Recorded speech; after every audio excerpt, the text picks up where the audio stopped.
కాంగ్రెస్ అగ్రనేత రాహుల్ గాంధీ చేసిన ఓటర్ల జాబితా అక్రమాల ఆరోపణలపై భారత ఎన్నికల సంఘం తీవ్రంగా స్పందించింది. రాహుల్ విశ్లేషణను అర్థం పర్థం లేనిదిగా అభివర్ణించింది ఈసీ. ఆయన తన ఆరోపణలకు కట్టుబడి ఉంటే ప్రమాణపూర్వకంగా ఫిర్యాదు చేయాలని, లేని పక్షంలో దేశానికి క్షమాపణ చెప్పాలని శుక్రవారం సవాల్ విసిరింది.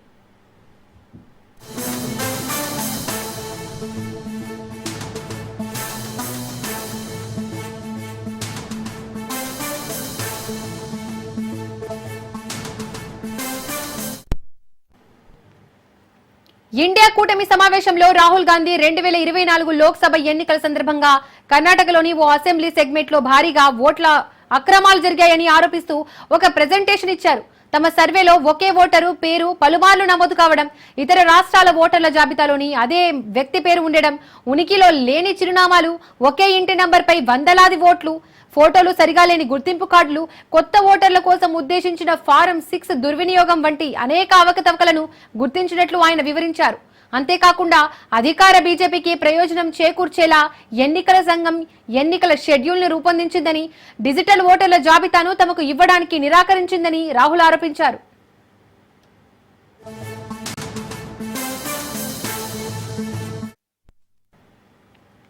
ఈ ఆరోపణలను ఈసీ తీవ్రంగా ఖండించింది. రాహుల్ గాంధీ తన విశ్లేషణను ఈసీపై చేసిన ఆరోపణలను నిజమని నమ్మితే ప్రమాణపత్రంపై సంతకం చేయడానికి ఎలాంటి అభ్యంతరం ఉండకూడదు.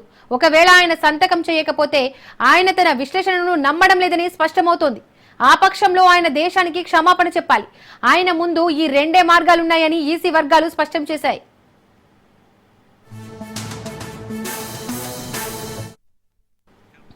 ఈ వ్యవహారంపై బీజేపీ కూడా స్పందించింది. రాహుల్ గాంధీ తన ఆరోపణలకు సంబంధించిన అనర్హుల జాబితాను ఎందుకు సమర్పించడం లేదని BJP media cell chief Amit Malviya ప్రశ్నించారు. ఆయన ఆధారాలు సమర్పించడంలో విఫలమైతే ఇదంతా కేవలం రాజకీయ నాటకమని స్పష్టమవుతుందని బీజేపీ విమర్శించారు.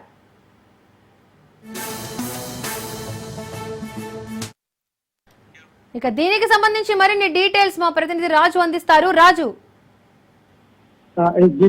లోక్సభ ప్రతిపక్ష నేత కాంగ్రెస్ పార్టీ అగ్రనేత రాహుల్ గాంధీ నిన్న ఏవైతే పవర్ పాయింట్ ప్రజెంటేషన్ ద్వారా ఎన్నికల సంఘానికి సంబంధించి వివిధ రాష్ట్రాలలో ఏ విధంగానైతే ఓట్ల తొలగింపు, అదే విధంగా ఇతర ఏవైతే అక్రమాలు జరిగాయని చెప్పేసి కూడా ఆయన పవర్ పాయింట్ ప్రజెంటేషన్ ద్వారా ఏదైతే చెప్పడం జరిగిందో దానిని తీవ్రంగా ఖండిస్తూ ఎలక్షన్ కమిషన్ తాజాగా అయితే రాహుల్ గాంధీని ఇవన్నిటినీ కూడా ఏదైతే ఆయన చెప్తా ఉన్నారో అవన్నిటిని కూడా ఆధారాలు సమర్పించాలని చెప్పి కూడా ఎన్నికల సంఘం సవాల్ విసిరింది. దీనికి సంబంధించి ఏదైతే రాహుల్ గాంధీ చెప్పడం జరిగిందో అవన్నీ కూడా అఫిడవిట్ రూపంలో సంతకం చేసి ఇచ్చే ధైర్యం ఉందా అన్నట్టుగా కూడా ఎన్నికల సంఘం అయితే ప్రశ్నించడం జరిగింది.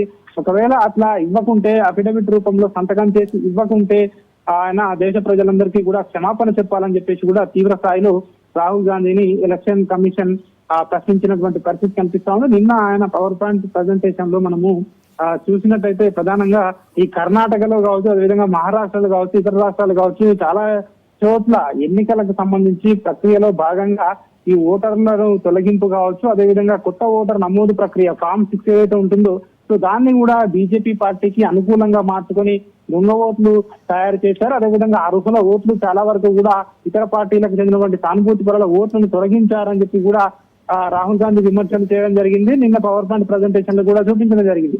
ఒకే అడ్రస్ పేరుతో, ఒకే పేరుతో కూడా వివిధ రాష్ట్రాలలో, అంటే ఒకే అడ్రస్ పేరుతో ఒకే రాష్ట్రంలో కొన్ని ఓట్లు ఉండడం, అదేవిధంగా ఒకే పేరుతోటి వివిధ రాష్ట్రాలలో కూడా ఒకే వ్యక్తికి చెందినటువంటి ఓట్లు కూడా నమోదై ఉండడం కూడా ఇవన్నీ కూడా ఎన్నికల సంఘంలో ఇవన్నీ మిస్టేక్స్ అని చెప్పేసి కూడా ఆయన సూచించిన పరిస్థితి కనిపిస్తా ఉంది. బీజేపీ పార్టీకి అనుకూలంగా ఉండేందుకే గతంలో కూడా ఎన్నికల షెడ్యూల్ ను కూడా ఈ ఎన్నికల సంఘం బీజేపీకి అనుకూలంగా వ్యవహరించిందని చెప్పి కూడా ఆయన ఆరోపణలు అయితే చేయడం జరిగింది. అదేవిధంగా ఈ ప్రధానంగా ఏదైతే తాజాగా ఎలక్షన్ కమిషన్ విడుదల చేసినటువంటి ఓట్ల తొలగింపు ముసాయిదా ఏదైతే ఉందో ఈ ముసాయిదాపై రాహుల్ గాంధీ ఎందుకు రాతపూర్వకంగా మాకు కంప్లైంట్ చేయడం లేదని చెప్పి కూడా ఎన్నికల సంఘం ప్రశ్నిస్తా ఉంది. అదేవిధంగా బీహార్ లో 65 లక్షల ఓట్లు తొలగిస్తున్నామని తాము ఆగస్టు 1వ తేదీన ప్రకటన విడుదల చేసిన మార్పులు చేర్పులపై ఇప్పటి వరకు కూడా ఏ పార్టీ కూడా తమకు కంప్లైంట్ రాలేదని చెప్పేసి కూడా ఈసీ అయితే స్పష్టం చేస్తా ఉంది. ఇవన్నీ కూడా రాజకీయ ఆరోపణలుగానే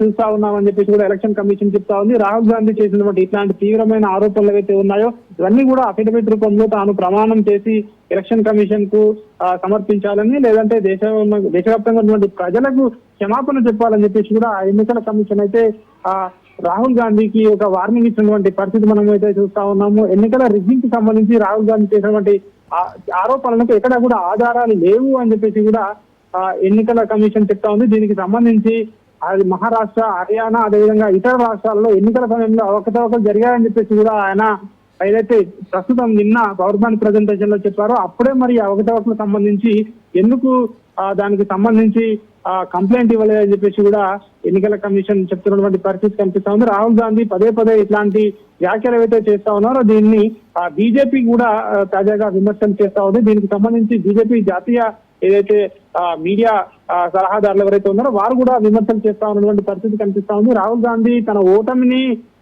ఏదైతే కప్పిపుచ్చుకోవడానికి ఇట్లాంటి వ్యాఖ్యలు చేస్తా ఉన్నారని చెప్పేసి కూడా ఎలక్షన్ కమిషన్ అయితే విమర్శలు చేస్తున్నటువంటి పరిస్థితి కనిపిస్తా ఉంది. Right Raju, thank you.